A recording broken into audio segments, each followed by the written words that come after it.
Hakim berhak untuk mengusir keluar siapapun yang ada di ruangan sidang.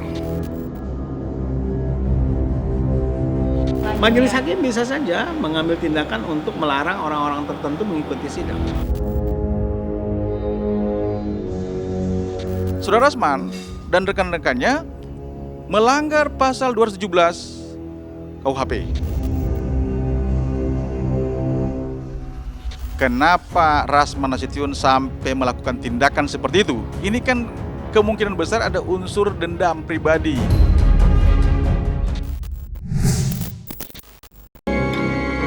Sidang lanjutan dugaan pencemaran nama baik di Pengadilan Negeri Jakarta Utara belum lama ini yang mempertemukan dua seteru abadi, Rasman Arief Nasution dan Hotman Paris Hutapea, berlangsung panas. Rasman yang duduk sebagai terdakwa sekaligus terlapor memprotes keras majelis hakim atas putusan melanjutkan agenda sidang secara tertutup. Tindakan tak terpuji Rasman dan kuasa hukumnya Firdaus Oiwobo mengundang reaksi berbagai kalangan.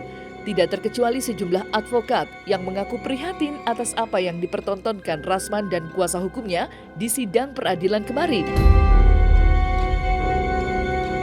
Lantas, apakah tindakan Rasman dan kuasa hukumnya yang membuat kegaduhan di tengah persidangan dapat dikenakan pidana? Dan seperti apa pandangan para praktisi hukum melihat kericuhan sidang Rasman versus Hotman yang sedemikian tegang?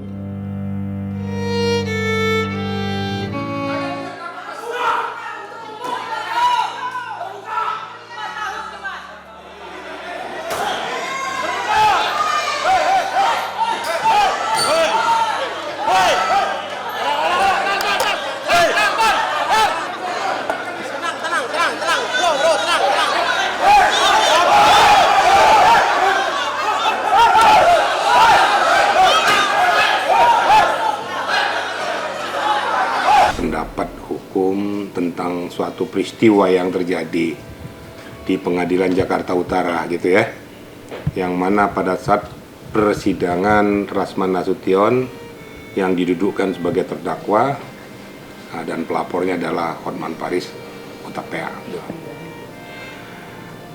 Kalau kita melihat situasional yang ada di Pengadilan Negeri Jakarta Utara ini, ya saya sebagai pemerhati hukum, sebagai mantan penyidik dari kepolisian juga sangat menyayangkan peristiwa itu ya. Peristiwa itu seharusnya tidak perlu terjadi kalau kita mempunyai adab. Kalau kita mempunyai intelijensia yang baik, bukan secara barbar seperti itu. Ya, itu hal yang sangat memprihatinkan ya, di tengah sorotan masyarakat terhadap praktek hukum kita, praktek peradilan kita, terjadi hal-hal yang sebenarnya tidak patut dilakukan oleh orang-orang yang mengerti hukum kan gitu. Jadi kalau keberatan atas penetapan pengadilan, penetapan majelis hakim yang menyatakan sidang untuk pemeriksaan seorang saksi dilaksanakan secara tertutup, tentu ada salurannya pengajuan keberatannya kan begitu. Nah, tidak bisa dengan cara-cara yang saya kira seperti yang kemarin kita lihat gitu. Majelis hakim bisa saja mengambil tindakan untuk melarang orang-orang tertentu mengikuti sidang.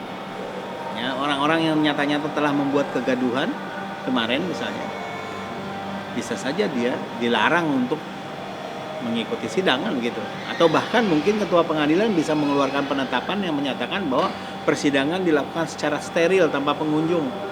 Bisa saja demi untuk bisa terselenggaranya pemeriksaan perkara itu secara tertib. Kalau kemarin kan nyata-nyata tidak tertib kan, masing-masing teriak, masing-masing bertindak yang kemudian menimbulkan kegaduhan yang tidak kondusif kan gitu. Nah, saya kira baik organisasi profesi advokat, pengadilan, penegak hukum juga saya kira bisa mengambil tindakan gitu ya terhadap yang bersangkutan, karena itu bukan delik aduan. Membuat kegaduhan di ruang sidang atau menghina pejabat yang sedang melaksanakan tugas atau menghina institusi pengadilan, itu kan tidak delik aduan. Kalau ditahan untuk 217 itu tidak bisa ditahan karena ancamannya cuma 3 minggu. Terkait sikap perilaku atau tindakan yang dilakukan oleh rekan kami sejawat, yaitu Saudara Rasman Nasution, di dalam ruangan sidang Pengadilan Negeri Jakarta Utara itu betul-betul tidak mencerminkan yang bersangkutan sebagai seorang pengacara. Karena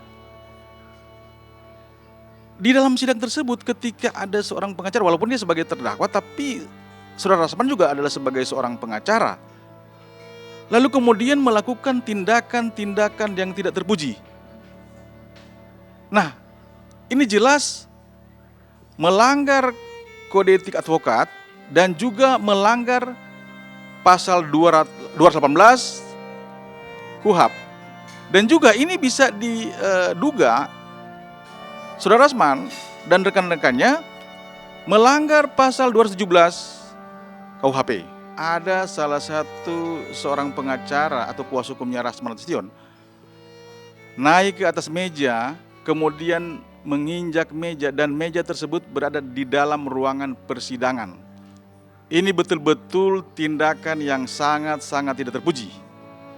Jelas, saya katakan tadi, selain kode etik advokat, juga melanggar KUHP dan juga ada dugaan melanggar tindak pidana, yaitu pelanggaran di pasal 217 jelas dengan tegas dinyatakan bahwa seseorang yang melakukan gaduh di dalam ruang persidangan maka diancam tindak pidana. Itu jelas bisa dijerat hukum.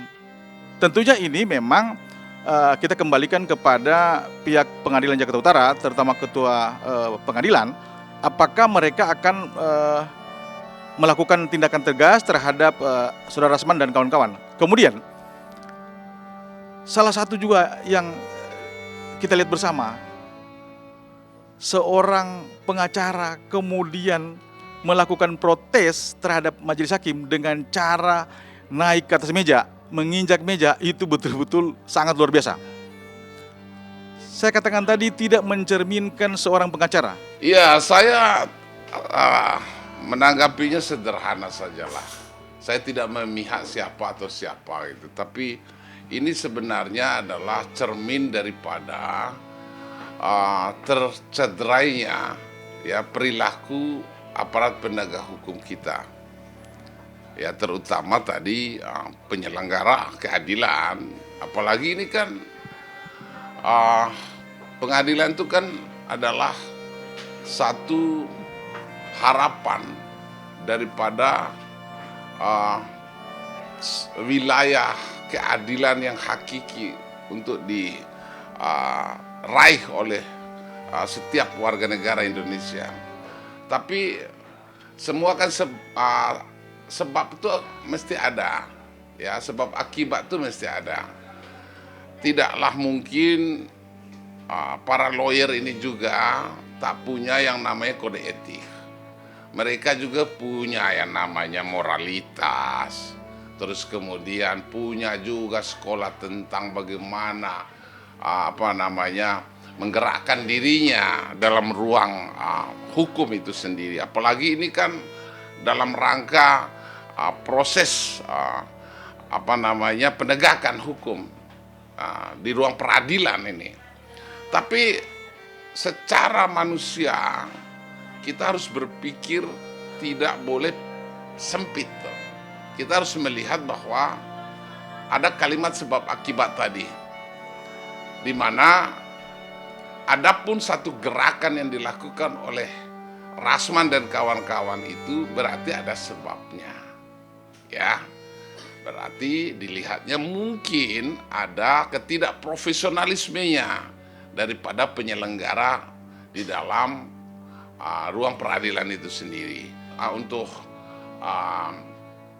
teman-teman kita, ya, saudara-saudara kita yang tadi mengatasnamakan dirinya sebagai ahli hukum, contoh para hakim, harus profesional dalam rangka pembuktian di ruang peradilan itu sendiri. Tidak boleh pilih kasih, tidak boleh pilih karena ada kepentingan. Jadi harus betul-betul diberikan pelayanan keadilan itu pada sisi yang seimbang. Tindakan tidak terpuji yang dilakukan Rasman dan kuasa hukumnya Firdaus Oiwobo memang memalukan dan tidak mencerminkan sikap dewasa sebagai seorang pengacara. Aksi Rasman mendatangi Hotman saat sidang berlangsung yang memicu reaksi dari kedua belah pihak memang tidak dibenarkan dan melanggar tata tertib persidangan. Melihat sikap Rasman yang sedemikian marah pada Hotman menimbulkan banyak tanya. Selain berkonflik, sedendam apa di antara keduanya hingga ingin saling menjatuhkan satu sama lain? Lantas, seperti apa tanggapan para advokat melihat perseteruan abadi Rasman dan Hotman, terutama dalam kasus ini? Mungkinkah Rasman dapat lolos dari jerat Hotman? Sebenarnya Rasman Nasution itu mau menyampaikan dalam pembuktian ini, ya, bahwa kenapa peristiwa ini mendudukkan dia sebagai terdakwa. Kalau orang yang nggak suka dengan Rasman, pasti langsung apapun yang dia lakukan pasti nggak suka aja. Ya saya mohonkan kita juga yang punya intelijensia itu ya berpikir lurus juga gitu loh. Dia ingin buktikan dalam pembuktiannya bahwa seperti dulu peristiwanya, saya mendudukkan diri sebagai advokat. Iklima pada saat itu sebagai klien saya, duduk di sebelah saya. Suara Iklima yang disampaikan kepada publik apa sesuai dengan yang diucapkan oleh Iklima. Nah, kalau menurut undang-undang advokat itu tidak bisa dikenakan dia pidana ataupun pelanggaran apapun, karena dia hanya menyuarakan apa yang disampaikan oleh kliennya. Nah, ini yang tadinya mau disampaikan oleh Rasman, tapi ternyata tidak bisa dengan membawa bukti-bukti baik itu CAT maupun mungkin video mungkin dan lain sebagainya. Nah, hakim memutuskan untuk sidang tertutup kan begitu. Memang itu kewenangan hakim, sidang terbuka tergantung pada hakim. Nah, tapi kan ada hal-hal yang harus perlu dikomunikasikan. Jadi situasi ini saya lihat spontanitas, Rasman yang sudah digelayuti emosional yang tinggi akhirnya lost control. Tapi ini nggak boleh, kita kan punya kadar intelektual. Jangan kita lebih kuat opol kita daripada otak. Silakan diajukan ke ketua pengadilan. Kan begitu. Itu kan hal yang normal saja. Ketika hakim misalnya konflik of interest, ada keluarganya yang terkait dengan perkara tersebut, atau hakim menunjukkan keberpihakannya kepada salah satu pihak yang sedang berperkara, ya boleh saja mengajukan permohonan untuk pergantian majelis hakim, disampaikan ke ketua pengadilan negeri. Tapi bukan dilakukan dengan cara berteriak-teriak, katakanlah begitu ya. Itu saya kira tidak pada tempatnya ya. Sampaikan saja permohonan itu, ya tentu namanya permohonan bisa dikabulkan, bisa tidak kan gitu. Kalau seandainya tidak dikabulkan, itu kan menjadi catatan yang bisa menjadikan dasar buat dia untuk melakukan pembelaan ataupun melakukan upaya hukum nanti ketika sudah diputus kan gitu. Itu nggak boleh dilakukan. Karena terdakwa tidak boleh personal kontak dengan saksi, apalagi saksi korban. Nanti dianggap sebuah tindakan penyerangan dan gitu loh. Walaupun sih belum masuk kategori penyerangan gitu ya. Tetapi hal seperti itu tidak boleh dilakukan karena berpotensi sebagai sebuah tindakan yang menyerang. Dan mereka kan pada dasarnya sedang berkonflik gitu ya. Tidak boleh personal touch, katakanlah begitu. Kenapa Rasman Nasution sampai melakukan tindakan seperti itu? Ini kan kemungkinan besar ada unsur dendam pribadi sehingga akhirnya menyulut. Nah ini kan jadi perhatian bersama juga lah. Jadi ini dua-duanya menurut saya, bukan cuma Rasman Nasution tapi juga Hotman Paris sebagai pelajaran bersama. Dan ini untuk rekan-rekan pengacara muda nanti ke depan, contoh yang baik.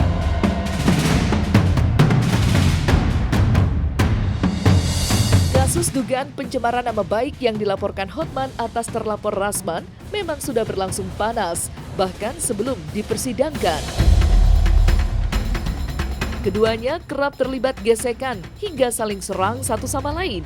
Dan saat persidangan terjadi ketegangan usai Rasman mengamuk dan melancarkan protes keras atas putusan hakim yang menggelar sidang secara tertutup. Menurut Rasman, putusan hakim tidak memenuhi rasa keadilan dan terkesan membela satu pihak. Dari situlah kekisruhan terjadi dalam persidangan. Maka seperti inilah momen Rasman menyambangi Hotman di hadapan majelis hakim hingga terjadi kericuhan.